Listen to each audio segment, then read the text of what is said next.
আজকে তোমাদের সাথে একটা মজার জিনিস শেয়ার করব। সেটা হচ্ছে এই যে ধনিয়া গাছগুলো দেখছো, এটা আমার আম্মু বাজার থেকে ধনিয়া পাতা নিয়ে ধনিয়া গুঁড়ো নিয়ে আসছিল, বিচি নিয়ে আসছিল পাউডার করার জন্য।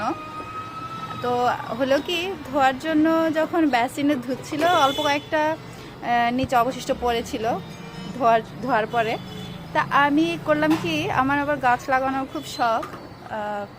এখন একটু ব্যস্ততার কারণে হয়ে উঠছে না, তারপরও অনেক শখ।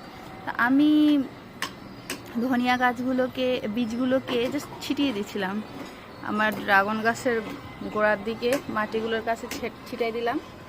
দেখো কত সুন্দর হলো। মানে আমি তো জানতাম না, আরও কয়েকটা এভাবে দিতাম, মানে পুরো টব ভর্তি করে দিতাম। এত মানে সুন্দরভাবে উঠছে, বীজগুলো অবশ্যই ভালো ছিল। এই তো। আর যে ডিমের খোসা রেখে দিলাম, কাজ হচ্ছে গুঁড়ো করে গাছে দিব। ডিমের খোসার গুঁড়ো কিন্তু অনেক ভালো গাছের জন্য।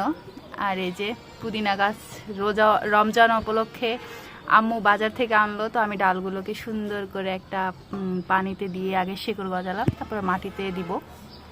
কি সুন্দর পাতা বের হলো, দেখো অনেক সুন্দর পাতাগুলো বের হলো।